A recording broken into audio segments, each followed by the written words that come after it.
the first part of this segment is probably going to be a bit more contentious and have more discussion. Let's leave it to the second part, and then maybe talk about Manifold first. So I think we have James from Manifold and also Sam.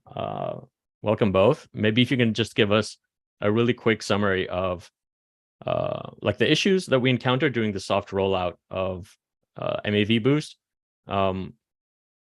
how you guys ended up fixing the issue, and what the next steps are moving forward.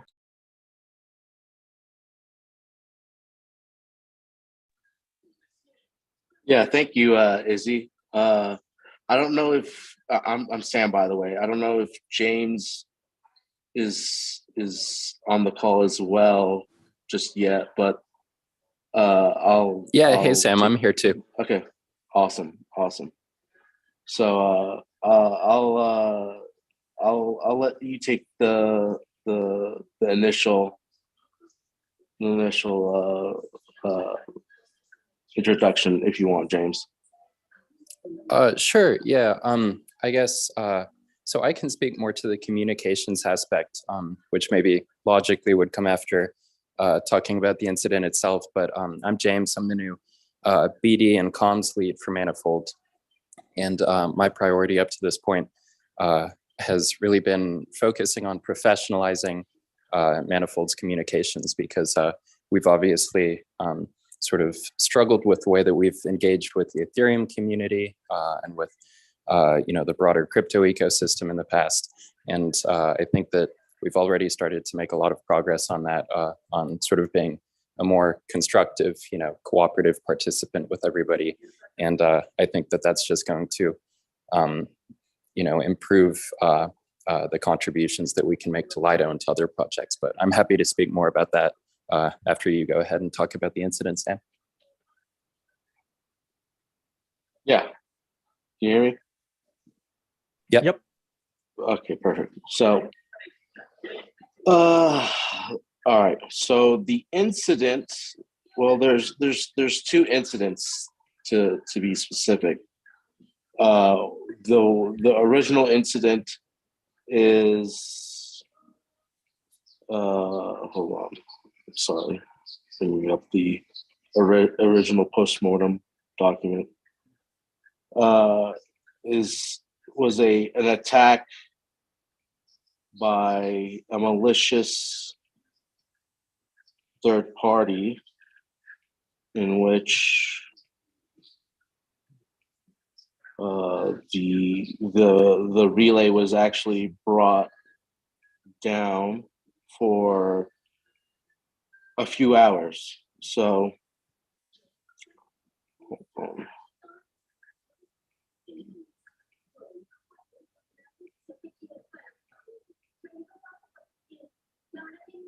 Here we go.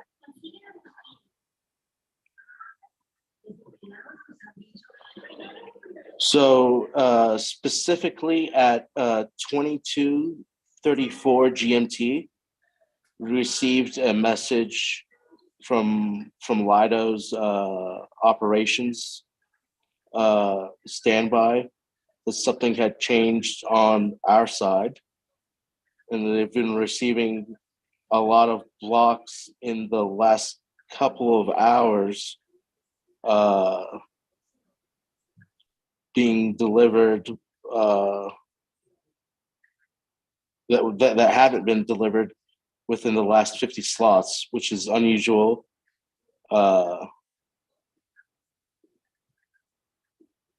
It's one of the triggers for monitoring. So there's a few things that in hindsight could have been done proactively. One is we had not protected the block submission endpoint of our relay, which enabled an unknown party to connect their own block builder to our relay. And number two is we disabled checking of the block rewards for the block submitted to the relay. Whoever has connected their builders has figured out that the check has been disabled and then has started submitting blocks with wrongly declared block rewards. The submitted blocks have been accepted by the block proposers since MevBoost trusts MevBoost Relay to return the exact profit for the block proposer.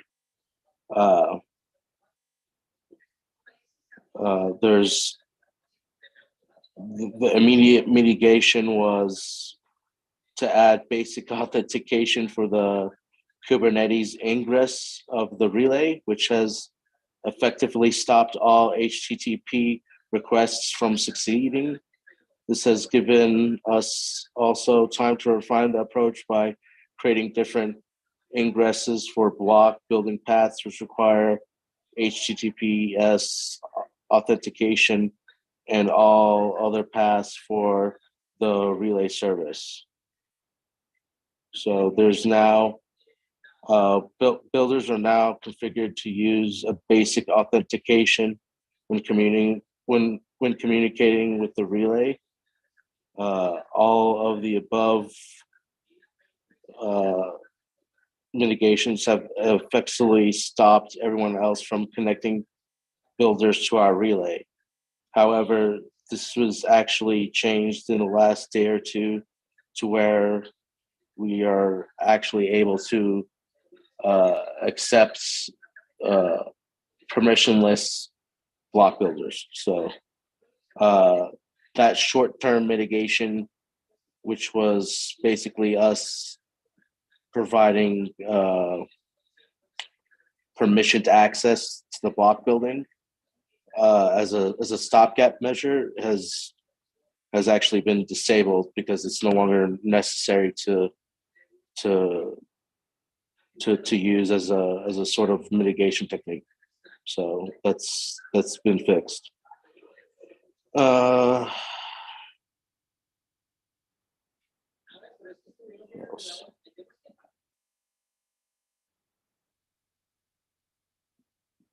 Okay, so like, sorry if I can summarize just to make sure that I'm following. So basically, the issue like has been rectified, and at this point, you've also turned on that like builders can permissionlessly submit blocks through the Manifold relay as well. Is that correct? Yep. Okay. Yep. Great. So like it's really possible that in the last couple of days, or at least going forward, that we'll see blocks from builders other than the internal Manifold builders as well coming through the relay. Yep. Okay, noted. In that case, I'm sorry, I'm just trying to recall the discussion also that we were having on the forums around the relay inclusion topics. I think there's two items that the community also like wants to understand. So one is, what is the status of the restitution, if you want to call it that way, or I'm not sure what the appropriate word is, but basically ensuring that the rewards that were lost during this period, like by Lido stakers, can basically somehow be recovered if that's the case. And if so, like what is the general timeline on that from your perspective? And I think the second one is, there's been a discussion around the current basically relay infrastructure or software stack that you're using. From what I understand is based on the Flashbot's like open source relay, and like hopefully without having to get into like the nitty gritty of license compliance and all of the stuff like that. But there's like a question around, when are you guys going to be either creating your own software stack or open sourcing any modifications, if any, like you've made to the Flashbot stuff? Yeah, great. So the first question is, the only details for the restitution, right, is, and we were discussing this before the call actually, are we making it to the DAO or to the validators? That's actually the only real right, the actual, because the agreement with the relay is not between the validators per se, but it's actually in relation to the DAO. So I don't know if dispersing directly to the node validators or node operators is even possible, right? So from Manifold's perspective, we would rather just give the DAO like, a set amount of money, right? And then, however, in the DAO's accounting or rewards programs or however it wants to cross off the corresponding liabilities, right? For its accounting purposes is up to you. So yeah, understood. So historically, when something similar has happened in the past, like minor relay issues, and then the relays offered restitution back to the protocol, what they did was they sent the missed rewards back to the fee recipient that they're supposed to have been sent to, for lack of a better explanation. And that basically takes care of all of the things that you're discussing. Another way to do it would be to send those lost rewards to the treasury address of the DAO, basically, whereby then there could be a vote by the DAO holders, an on-chain vote to actually move those then to the staking contract. Yeah. That's also fine. We would probably do the latter. Okay. In that case, I think sorry, go ahead. No, because we're not using like a last transaction in the block, right? To actually provide like the MEV quote unquote rewards to the validator, like what Flashbots does, or other Flashbots, quote unquote compatible relays do. So we just do payments through Coinbase. It might be a little bit more difficult, but that's the process. So yeah, I understand. So like in that case, I guess just the next steps are a proposal from your guys' side on the forums, like outlining that this is the amount of the restitution that you guys have calculated, some way for us or like the community in general to verify that based on like the on-chain data, and then some sort of like vote from the DAO side, like some sort of snapshot that's okay. All right. Okay. Perfect. Awesome. And I think that the second question was like around the open sourcing of the relay infrastructure.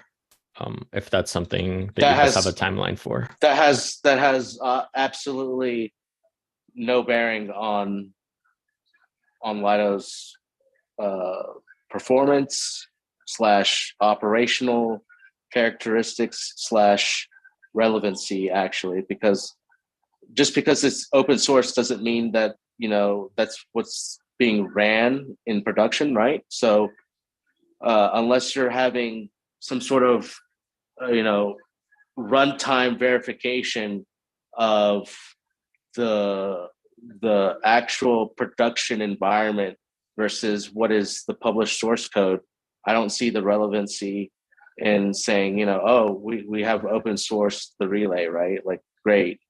Like that doesn't really tell you anything about how it's being actually used in real-time settings.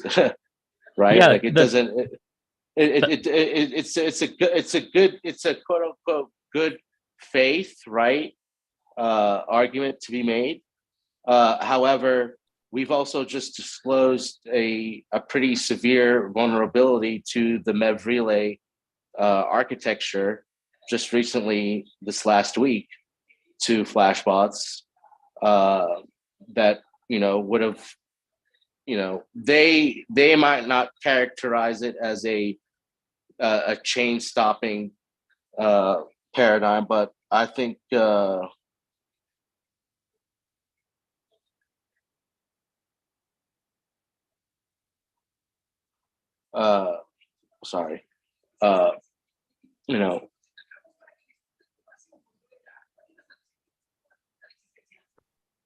it would have.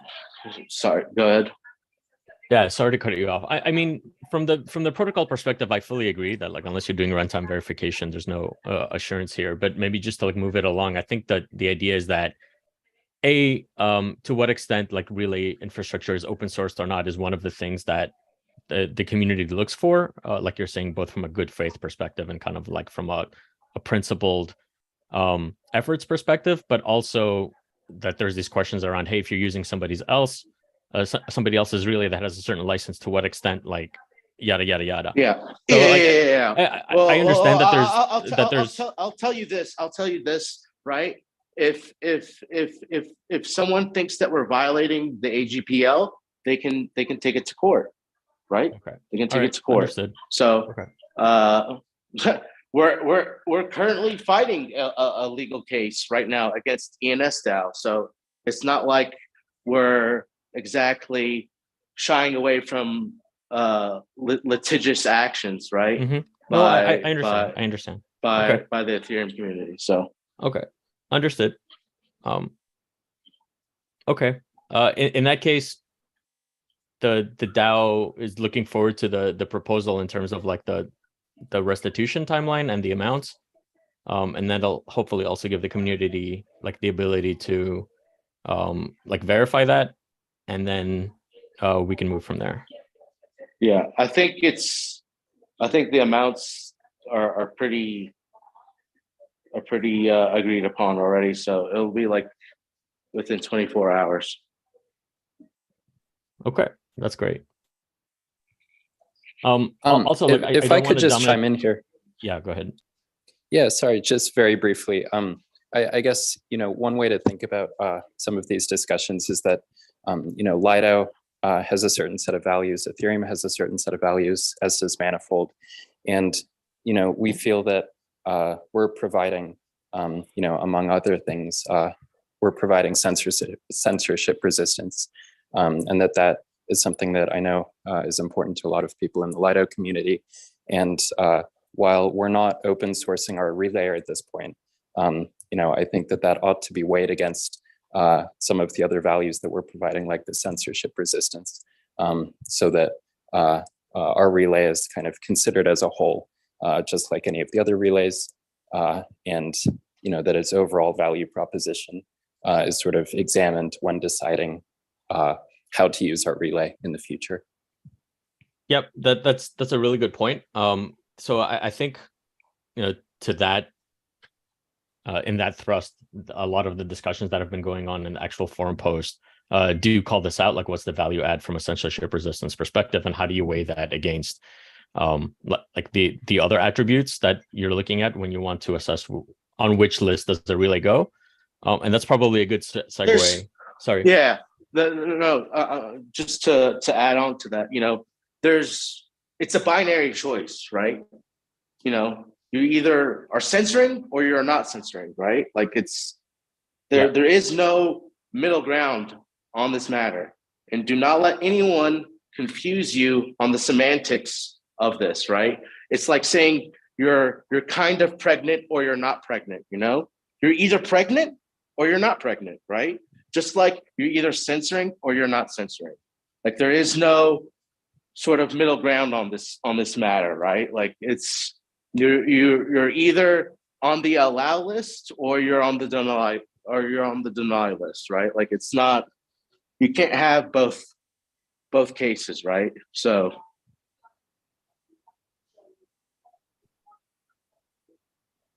and if Lido has, and if Ethereum as a more meta sort of narrative, right? Like if Ethereum hopes to ever become like the settlement, quote unquote, layer of financial applications or financial protocols, it cannot compromise on this issue. Mm-hmm. Full stop. Right? Like you cannot. Like it's not a matter of like 20th century politics and stuff. Like it's a new paradigm, right? Like it's not. You can't enforce the OFAC Uber alles, right? So let's sorry. Like this. Sam, I'm gonna have to cut you off just because we're constricted in terms of time. I got you. I get the point. And actually I think that's a great segue into the next kind of like key part of this discussion. So how do we manage like the relay list appropriately so we do get an appropriate or sustainable level of censorship resistance, and if that sustainable level is like full censorship resistance, right? Like how do we work towards that future? So I think Vasily has put together some slides on this. I don't know, Vasily, if you can are you able to share right now or not, but I'd like to move the discussion onto that topic, and then if there's still time at the end, we can revisit, but we can always also go to the forums afterwards. Yeah, I can't share screen right now. I need, yeah, okay, I can. Okay, folks, so I'm Vasily, I'm in LiDAR from the start, basically. I like made a very short and I think succinct deck on our block building policy and like what the current situation is and what could be the next step.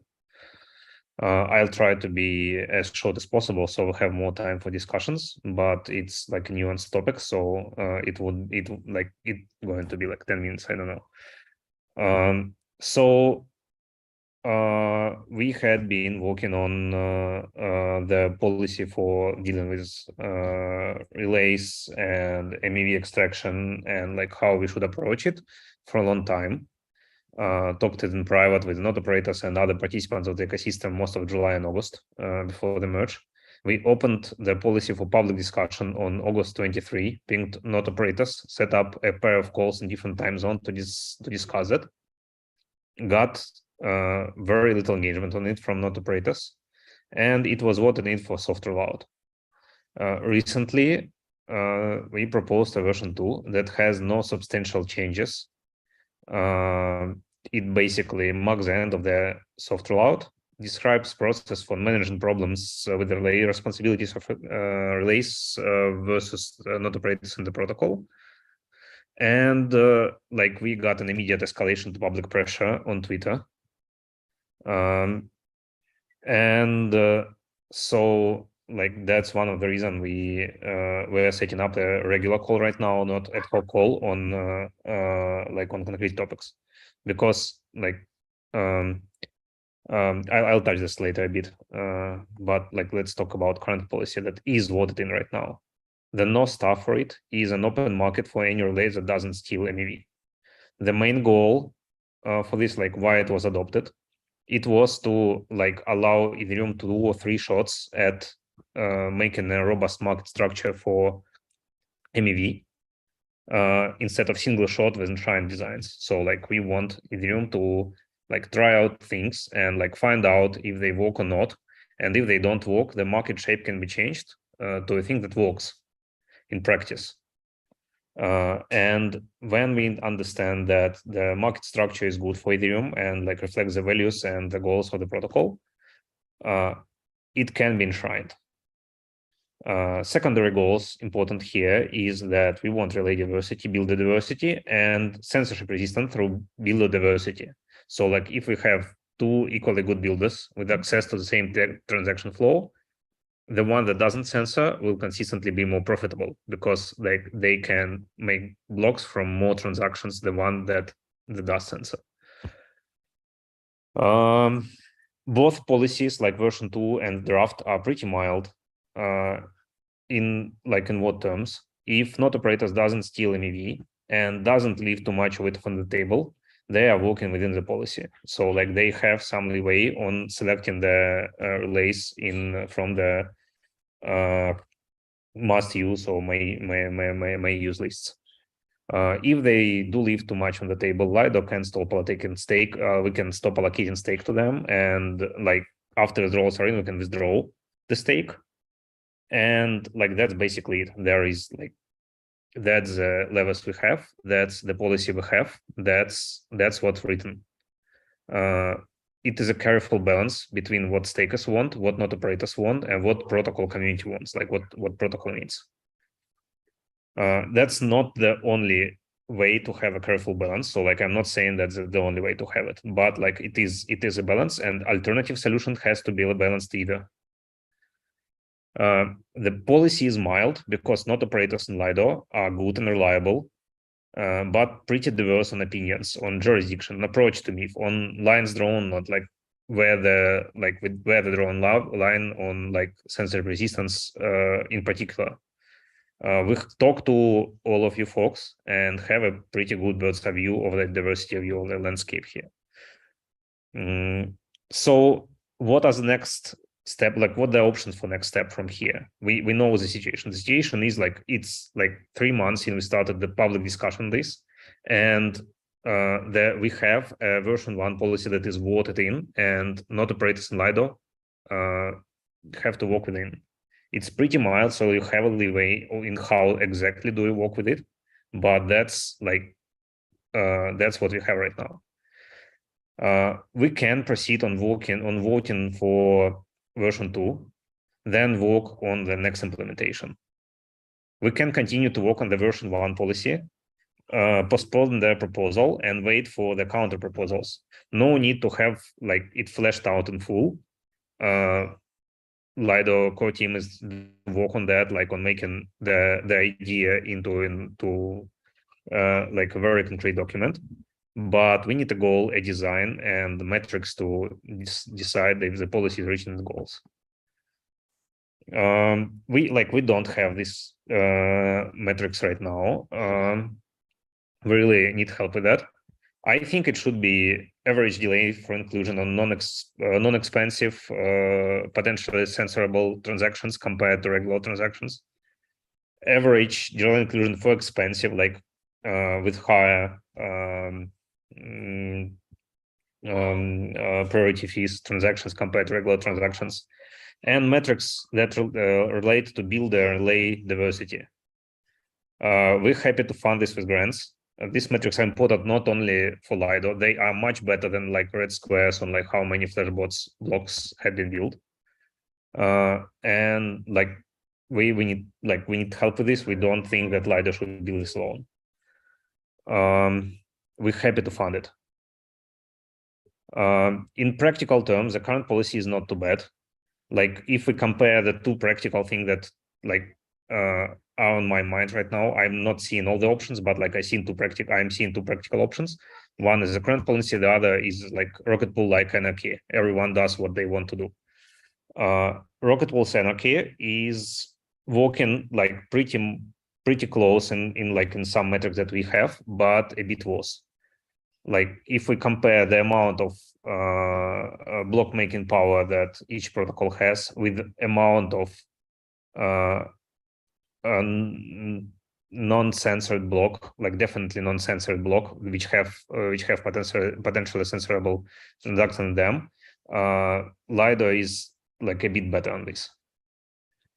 I think like previously that were the facts. Like it was not an opinion, and now I'm going on opinions. I'm telling a lot about like what I think, not because I think my opinion is like too important, but because like it's my personal. I can't speak for everyone.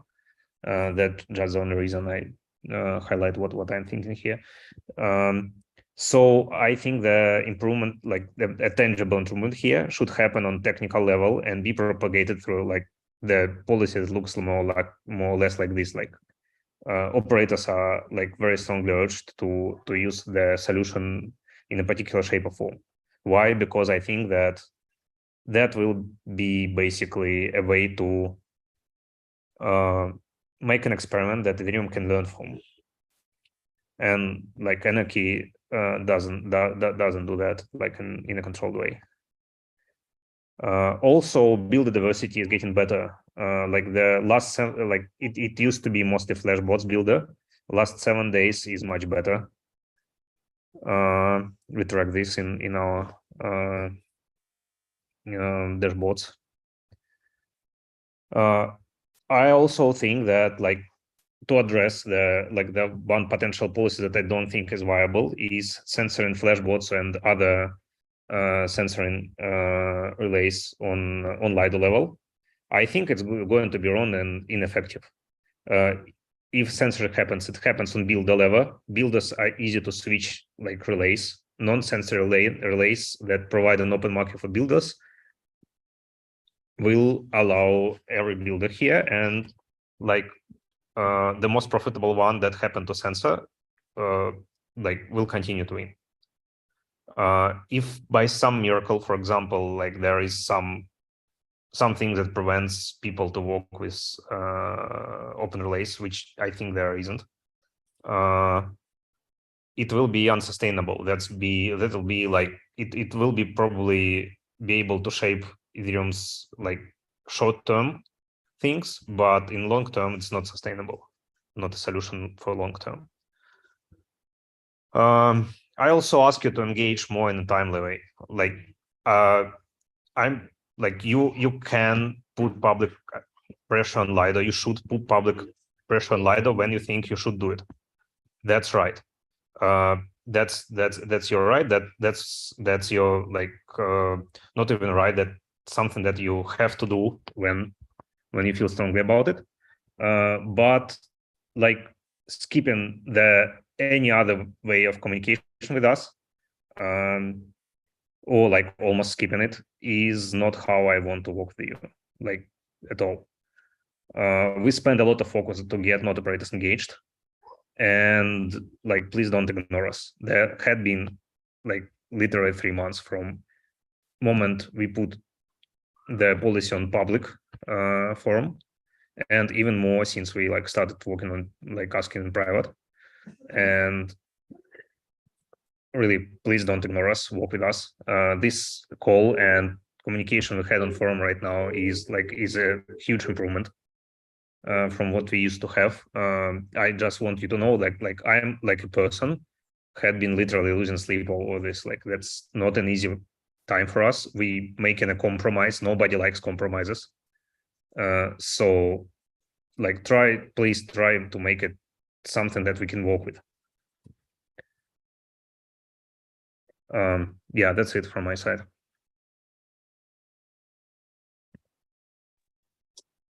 Okay. So I think what makes sense here is to open this for either Q&A or for discussion. So obviously, sorry, I see someone has their hand raised. Phil from ChainSafe. Go ahead. Hey guys, thanks for having us on. We appreciate that you guys have started hosting these calls, which I think will be very useful for us to have clear, open discussion, which I think can definitely be improved for sure. Our intention here is obviously to participate in part of the governance and stuff here. And I definitely think, for one thing, we can be much better at communicating with the community and addressing their concerns, especially when it comes to protocol level issues. The sort of results coming from the Twitter engagement, I think, shows us that we can do a better job with engaging with the community, first of all, and just to ensure that as many eyes as possible starts at least seeing the sort of governance that's happening within Lido, so that we can be obviously open and transparent with more people in the community. Not that it's not happening, but I think it can be improved.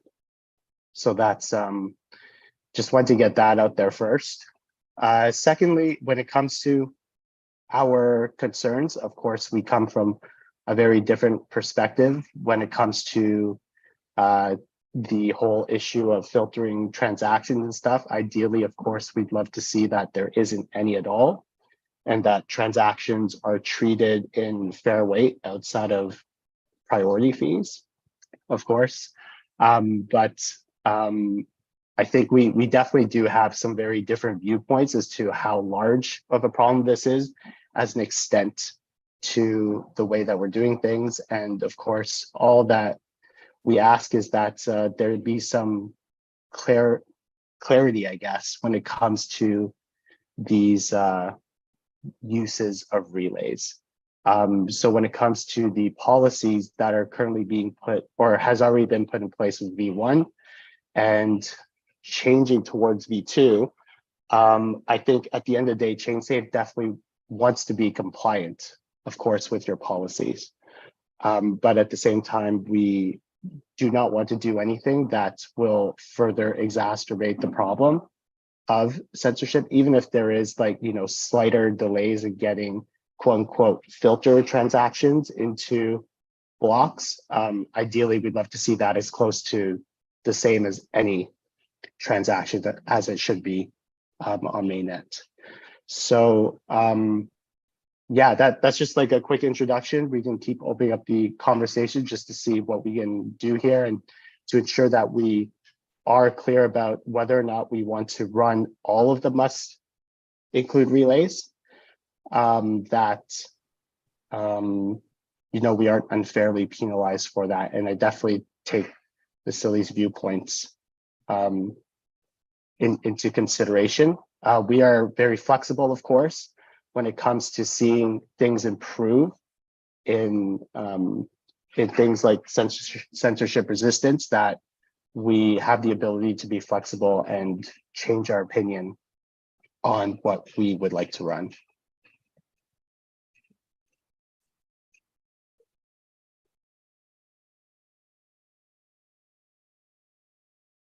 Yeah, the core issue here, like I said, the current policy is pretty mild, and like as long as you're not stealing MEV and not leaving too much of it on the table, that means that like there is no penalty for that. It might change in the future when we have better mechanisms for like ensuring both profitability and censorship resistance that like can be combined better, but like that is the current one, and the version 2 is like the looks like this as well. Eventually, like we would prefer to not have this policy at all, and have it been taken care of by the protocol itself, which I think the goal of Ethereum as well. The core issue here is not that we are aligned. We're not aligned on North Star goal. That's not happening. What's happening is like how to better reach that. Like,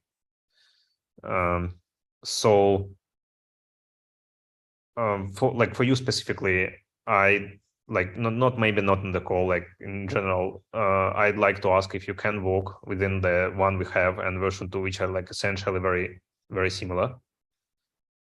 And if not, like what could be North Star goal and the concrete, not the concrete, like but like the general design and the metrics of success for an alternative. We the first thing that we want to know was whether or not if we were, say, to not run Flashbot's relay currently, whether that actually makes us in violation of that policy. And if there isn't a problem with it, that's great, because we would just like some clarity to ensure that if we decided that Flashbots currently, because they are, you know, actively filtering transactions, if we decided that we didn't want to run it at this point in time, if we were in violation of the policy. And if we aren't, then that's great. If we are, then I would like to work more towards a conversation of how we could make that work. But if you're saying it's very mild, that's good reassurance to me. So maybe I can offer some background here, especially for the callers that haven't had maybe like a chance to dive into the policy. The way that it's currently written, this is what happens in effect if a node operator chooses not to configure all of the relays that are included in the quote unquote must include list. So must include doesn't mean must include all. It means must include as many of these as possible, effectively.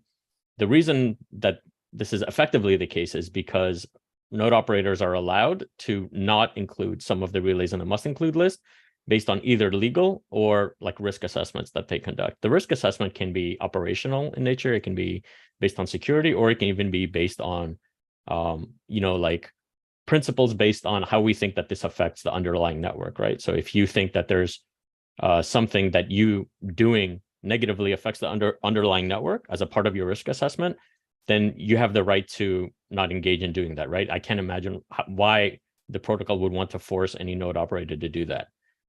The way that this is like metered or assessed with regards to, hey, does making this choice end up hurting the protocol overall? And by the protocol here, I mean Lido, is the monitoring mechanism that exists around the so-called reference block. So the reference block basically looks at all of the relays that are in the must include list. It establishes what the average profitability of blocks sent by those relays is. And then it tries to determine to what extent the node operator and the average blocks that they produce are within a certain like band, let's say, of good performance from that reference block or not. That band, however, hasn't been fully defined yet, because what we want to do is actually make sure that we look at the on-chain data and come up with a band that is neither too restrictive in terms of like, hey, what happens when a relay has issues, but also allowing operators enough leeway to operate in a way that makes sense. What it aims to do is ensure that like operators don't end up hurting the protocol, i.e. stakers, by purposefully using relays that, for example, do not produce enough value and then cause stakers to go somewhere else where the blocks produced are more valuable, and then therefore increase potentially censorship, because you have like stake leaving one protocol and going to another protocol that is only profit maximizing. And the second thing that the reference block like good performance band does is that it more or less ensures that what we're ending up doing now closely mimics to what is a likely scenario. Now, like, I guess we can debate whether maximum bid is the way that enshrined PBS is going to end up working or not, but closely mimics what looks to be the design of enshrined PBS. Hey, I want to interrupt here. Also... PBS is in heavy research, and like this assumption that drives this request is fundamentally flawed for this reason. So you should acknowledge that PBS is in heavy research, and it's not clear how it would look like. I agree, it's in heavy research, right? So there's like a couple of, well, not there's a couple of, there's a lot of different ways that it could be designed and implemented, and a lot of those are probably also predicated on a lot of different things. But there's, so like the moment you introduce anything to PBS where the proposer has to make a choice based on anything that's not simply verifiable on chain, like the value in a block, you basically introduce a censorship mechanism. Yeah, this is why these will never be enshrined in the Ethereum protocol. What do you mean? Without any mechanism to counteract this censorship force, this would never be included in the Ethereum protocol. The good thing about LiDAR policies, as opposed to full protocol enshrinement, is that it can be partially functioning, it can be partially efficient, it can not handle all the edge cases, just to like conduct the experiment on the market in a manner that can be rolled back. So like that's true, that full PBS is going to be like very intricate. It doesn't mean that LiDAR can't or should, like it shouldn't in general have a policy that's doesn't look like a full-fledged PBS, because like that could be still valuable. I see Adrian has also raised his hand. Adrian? Yeah, hey everyone. So I'm Adrian. I'm from Sigma Prime, where we also build we're a protocol level builders, same as chain safe. So we are very conscious and very concerned about the censorship resistance that's kind of going on. So the question I fundamentally had is just for the other node operators and potential solutions to the problem. So one, as you mentioned, the initial reaction is to censor flashbots. Flashbots we know is one of the most profitable builders, and that they censor transactions. But as I think Izzy and Vasilia both pointed out, if we in an ideal world we get all the validators, every single validator now censors flashbots, we all run non-censoring relays, then the builders can essentially just kind of shift across to those relays, and it doesn't save us anything. Essentially, we still get censored transactions. So I think there's an argument in the case that there's some affinity to the relays. I think Michael's kind of pointed this out on the forums, but it's kind of a statistical assumption that if there's a small minority of us that shift to only non-censoring relays, we might see some benefit because there's not enough of a push for the builders to shift relays. I'm curious about other people's opinions on whether there's a significant gain in doing that, whether that's kind of a worthwhile solution. It would only be temporary, I imagine, because if there's more and more people kind of shifting to that kind of thing, then as everyone's pointed out, that the builders essentially shift to those relays.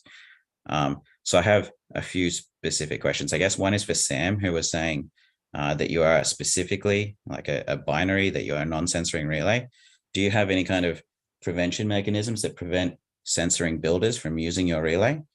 So like if we get blocks from your relay, are we 100% sure that the builders are not censoring transactions? Another relay that was suggested, I think Michael was talking about, was called Relayor. And as I understand, they only have a single block builder, and they don't censor transactions. So if they were reliable and we could include them and they're equally profitable, they would be one relay that I think we could be sure that aren't censoring transactions because they don't accept any other like censoring builders. So I'm just curious about other node operators' thoughts on those points. Yeah, I can comment. So sorry for entering before interrupting. But in general, I think it's important to recognize that the space is changing dramatically quickly, especially now that Flashbots has open sourced its builder. So I think the original proposal and what motivated it comes from a good place. I would really like to have Hasu commenting on this, seeing the current landscape. But this proposal seems premature, and I agree with Adrian's points. Actually, Hasu has raised his hand, so that's a pretty good segue. Yeah, hi everyone. I wanted to offer some information on kind of the general state of the builder and relay market, because I've heard a couple of times that the builders are the bottleneck, and especially Flashbots builder, and that's not really the case right now. So the Flashbots, so the current bottleneck in the block supply chain for soft censorship is not the block builders, but it's the relay, and in particular, it's the Flashbots relay. So Flashbots relay is the most dominant today. Why? It's because the Flashbots relay has the most diverse base of external block builders who contribute blocks to it.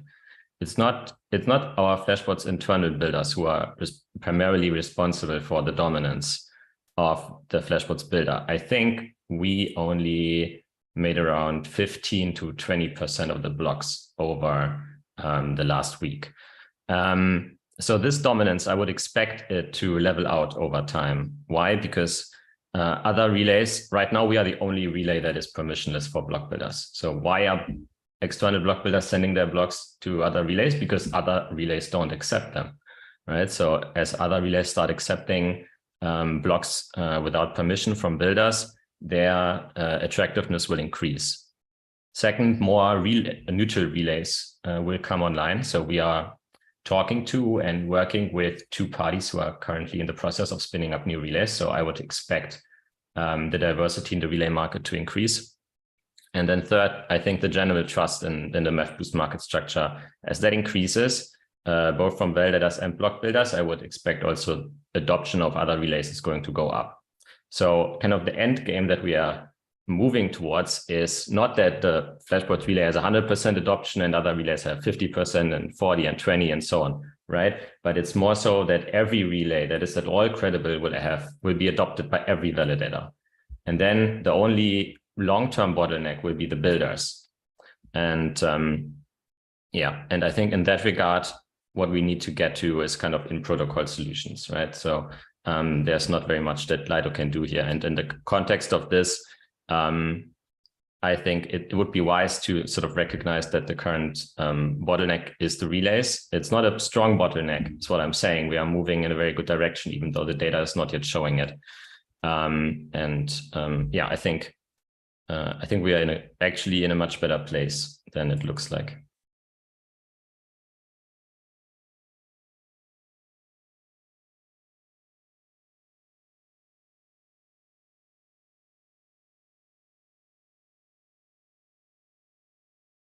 Any other? Sorry, go ahead. Somebody was about to speak. Yeah, I wanted to thank Hasu here. And I think one thing I wanted to hear on this call is like we have basically two options right now. One is to move with the version 2, and the other is to delay it and work on counter proposals. I wanted to do a brief temperature check. We've got 4 minutes until the end of the call. And maybe just to add something to this. So even if we go live with V2 as it's written currently, in the V2 proposal, there's currently a grace period until the reference block parameters are decided upon. So there's two important things here. One is to figure out what parameters make sense and give operators enough leeway to act the way that they think they want to act, and B, the DAO enough comfort that this act is within a certain level of expected profitability that's not only profit maximizing. And two, it also gives us enough time during this grace period to figure out if this is working operationally or not, or if we want to totally revise it. I think something important that was clarified in this call is that the mass list is actually a should list. So maybe the name should be updated. Yeah, so a lot of people have said this, but I think the problem with that is it loses a part of the effect of I'm willing to change the word, it's just a word, right? But the idea is that we believe that relay and builder diversity is ultimately the best thing to help mitigate the one pernicious effect of PBS, which is builder centralization. And the more that we emphasize that, the earlier, the better it is. That ends up in weird, twisty semantics. If changing it to a should is fine, then that's fine. But I want to make it clear that the thrust here is not must use all, it's must use some, and then use the optional list to supplement anything that you want further than that.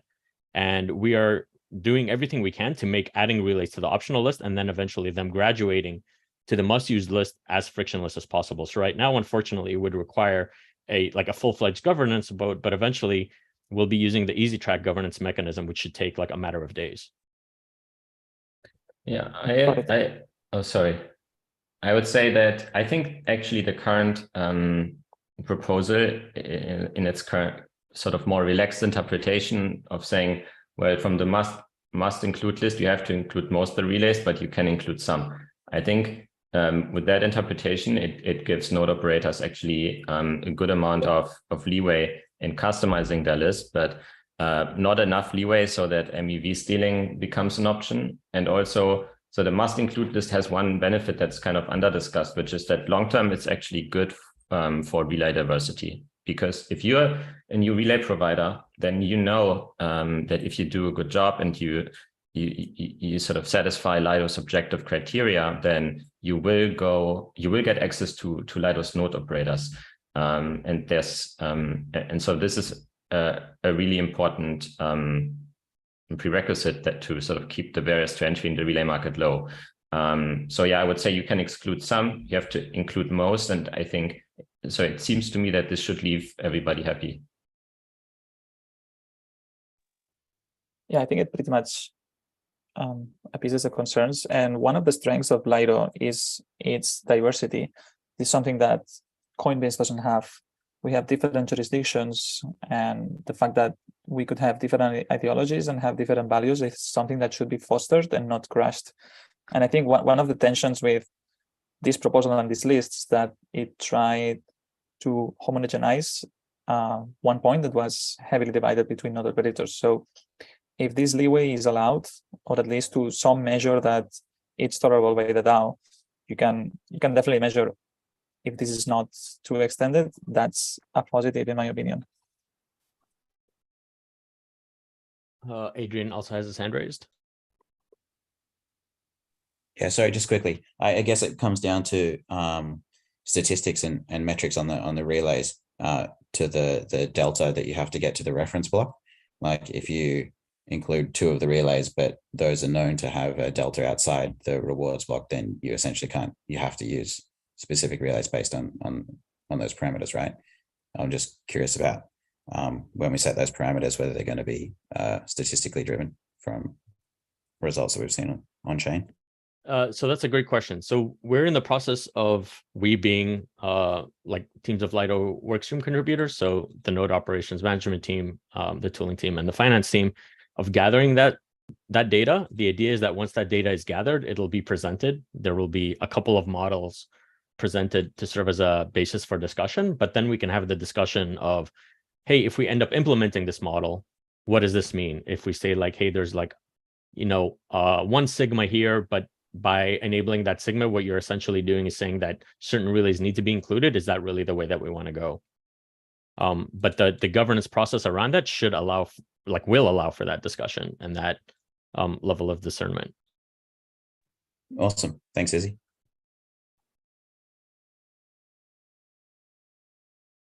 Sorry, really quickly. So we've gone over time. That said, I think this is a great discussion, and we still have like one other thing. So if people need to go, I think that's fine, but we can also continue discussing. Since this is recorded, it'll be made available to the community anyway, and anybody that has to drop off can use the recording to understand what was discussed, and then we can continue the discussion offline. And just going to convey some thoughts that are in the chat right now so that the viewers can also see it. There's a discussion around if we go with suggested or should versus must, it may worsen relay diversity. And there's also a comment from Dapline from ChainSafe to vote to delay the vote and rethink the wording as opposed to going with the current wording.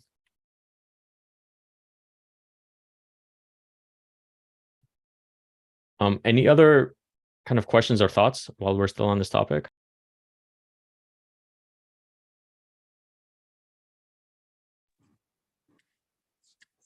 Yeah.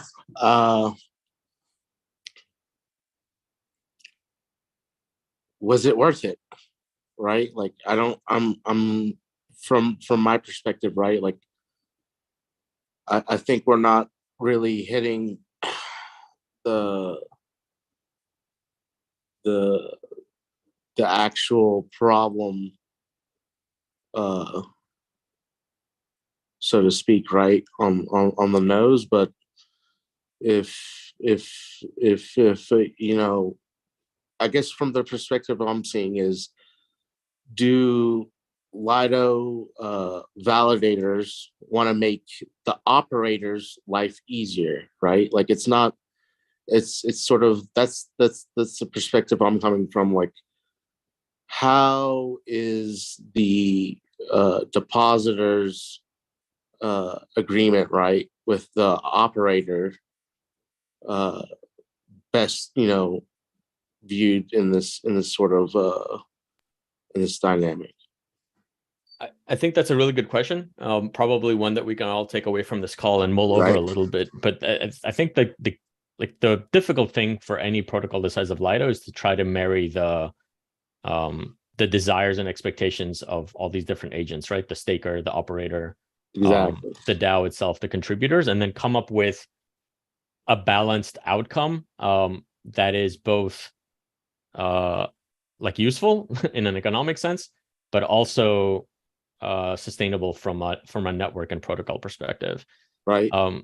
These discussions are really, really difficult, and obviously, there's complications and missteps, and the need, I guess, even for tension in order to figure out if you're going in the right direction. If it's worth it or not, I think we'll figure out in a couple months from now. I don't know if we can say it now. Yeah. No, nothing has to be decided, on the same call, right? That's obvious. I just wanted to lay it out there. So thank you. Yep, Izzy. understood.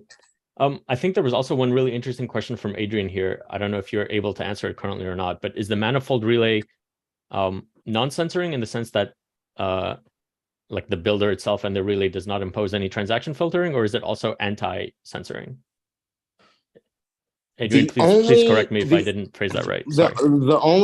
The only sort of restrictions that we use at Manifold for the secure RPC relay is based off of IP address. So if your IP address is associated with any government, that will be blocked. Doesn't matter if it's UN, doesn't matter if it's Pentagon, North Korea, whatever. Any IRGC, MI6, any IP address space that's been allocated for government entities or whatever sort of subsidiaries is permablocked. So that includes, IP address space from Microsoft's Azure or whatever the hell they're calling their cloud sharing platform right now. Amazon, FedRAMP, those sorts of allocation spaces. Any requests from there are blocked. So Yeah, I think my question was about the builders that you have building the blocks. Is there any restriction on those? So for example, could all the Flashbot builders just come along and use your relay? So like I just will state it again. If the block builder is not coming from an IP address space that's associated with the Iranian Revolutionary Guard or Pyongyang's fucking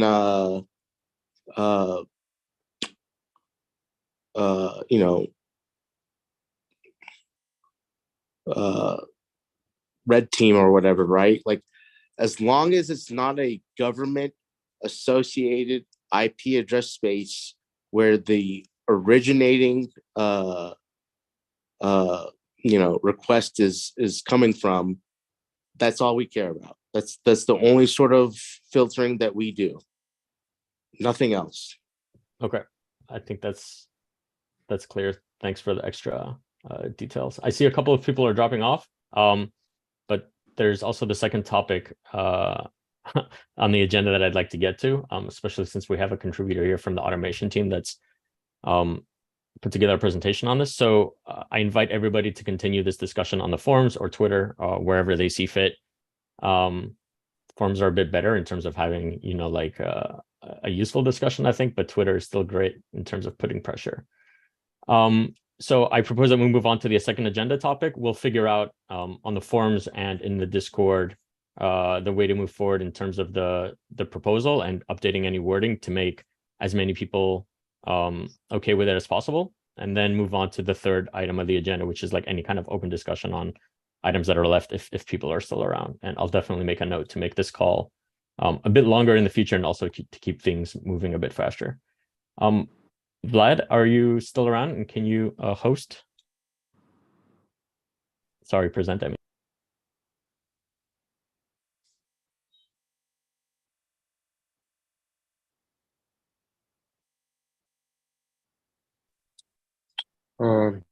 Hi everyone, I can start. Yes, you can. Yeah. I can't. How's disabled participation? Casper, Stu, can you give Vlad access? Yeah, I think Casper, you need to give. I don't have. Yes. I see. Okay. Hi folks. Today we will presenting you Ethereum-validators-monitoring application. My name is Gorkayenko Vladimir. I am a lead automation engineer and main contributor of project which we will consider today. Let's look at the agenda and mark the main points. What is Ethereum-validators monitoring and how it works? Can everyone use it? How does LIDA use it? Development plans and question and answers. What is Ethereum-validators monitoring and how it works? LIDA works with a lot of node operators with approximately 140,000 validators, we believe. it's very important to monitor their performance on consensus layer. And for this purpose, we use Ethereum-validators-monitoring. It offers us not only external monitoring and near-time alerting of the Leiden validator set, but also comparative metrics between operators. This is monitoring bot that fetches sliders or custom users on the operator's case and checks their performance by balance delta, attestation duty, proposed duty, sync community participation. The application uses finalized state for fetching validator info, writes data to ClickHouse, displays aggregates by Grafana dashboard, produces alerts about bad performance using Prometheus plus Alert Manager, and routes notification to Telegram or Discord channels. Application have 10 predefined alert types. You can scan this QR and read this list in more detail. And we have slashed alerts, slashed validators alerts, negative balance delta, missed block propose, bad sync participation, bad attestations, and alerts with bad performance on possible high reward validators. Each alert contains links to Grafana node operator dashboard in incident time range. Start from a node operator dashboard. This is a demo group of case. I separate these validators to different groups by parts of the world, but you can decide for yourself into which groups you will divide your case. For example, countries, providers, and so on. This dashboard opens when we follow the link from alert. General section, there are common stats, count of ongoing, pending, and slashed non-operator validators, and their share in user validators register. Alerting section, there are table panels with validator indexes and incident time range, which are not set in alert. Balances section, there are charts with operator balance delta and the worst validators table. Proposal section, there is chart with number of missed proposals and table with slot numbers and validator indexes. This table depends on Grafana time range. You can get data from several epochs. Sync community participation section, there is chart with compartment non-operator average sync community participation % versus other user validators and other chain. Table with bad non-operators sync validators at current moment. And attestation section, there are table panels for each type of bad attestation. Missed attestation when inclusion delay greater than 32 slots bad hat. Bad target, bad source, and chart with number of validators with this incident. And validators dashboard. This dashboard shows us the summary of node operators performance. As you can see, this dashboard has similar structure with node operator dashboard, but with several summary functions. General section, the same as previous one, but about all user validators registry, and with table of ongoing, pending validators of each node operator. Performance summary section, there are summary tables for each duty, propose, attestation, and sync community with sharding charts.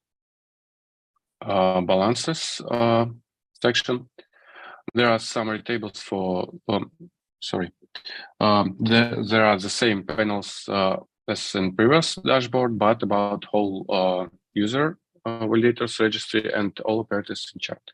And the same in proposal section, sync community participation section, attestation sections, and slashed validators. There is table panel with slashed validator indexes. Okay. Can anyone use it? Yes, it's open source. We believe that productive cooperation with the community can help us to improve this project. This is a QR with a link to the repository of this application. We would love to see your contribution. Some words about system requirements. We recommend 16 RAM for CPU 200 gigabytes SSD. Also, you need execution layer endpoint and high-speed consensus layer endpoint. The best choice is application and nodes in the same local network. You can start data collection from alter epoch. Epoch begins, but it will require a lot of time, 1 or 2 months, and a significantly larger SSD. As a result, data in metrics will be saved for each epoch. So we recommend starting from head or from the epoch max 2 weeks ago. And by default, the application tracks LiDAR validators, but you can monitor others. Just use simple file template and write your own list of validator case. For example, you can divide case according to node location and put them to application. Or if you need more automatization, you can write your own implementation of validators registry interface. And you can add your own notification channels to Alert Manager config, in addition to default Discord and Telegram. How does LiDAR use it? LiDAR has instance of this application and provides some features for our node operators. As a LiDAR node operator, you can get access to LiDAR Grafana dashboard and compare performance between operators. And you can subscribe to alerts on LiDAR Discord channel with responsible people mentions and go to Grafana node operator dashboard at incident time range from alert.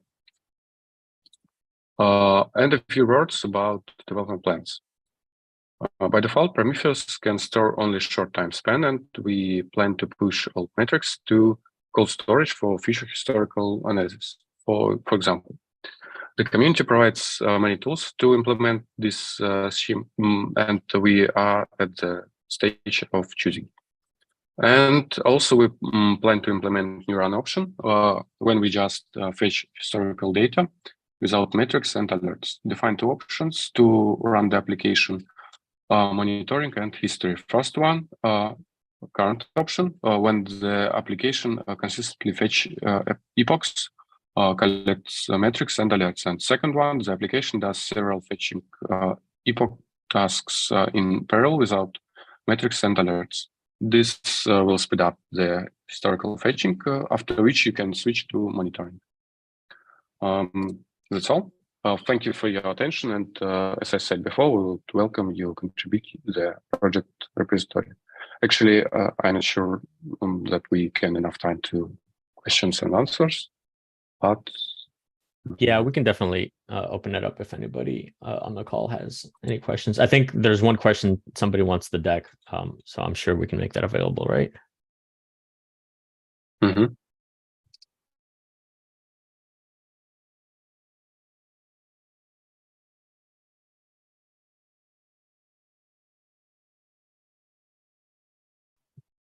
I don't see any questions from the node operators. To be fair, they've seen this before, right? Most of them are using it, but are there any questions? You can go to issues in our repository and write them there.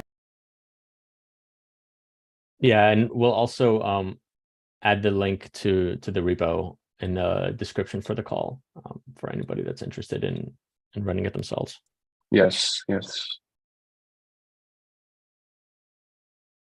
Okay, so only 20 minutes over. I want to thank everybody for coming. Are there any questions or items that they want to cover that we haven't had a chance to address yet? Otherwise, I propose that we just continue the discussions in Discord and on the forums, and then reconvene in the next community call if necessary. Otherwise, I'm sure there's a lot of other stuff for us to talk about in next month's call.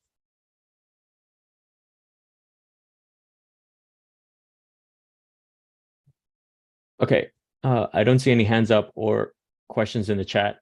So in that case, thanks everybody for tuning in. Hopefully next time this is going to be a little bit smoother and a little bit quicker. But it's really good that we had a chance to have this discussion with everybody involved. Sometimes it's really, really difficult to do things constructively when the only things that you're exchanging are text. So we're definitely going to make this a consistent part of the process going forward. Thank you. Thank you. Cheers. Thanks. Thanks, Cheers, guys. guys.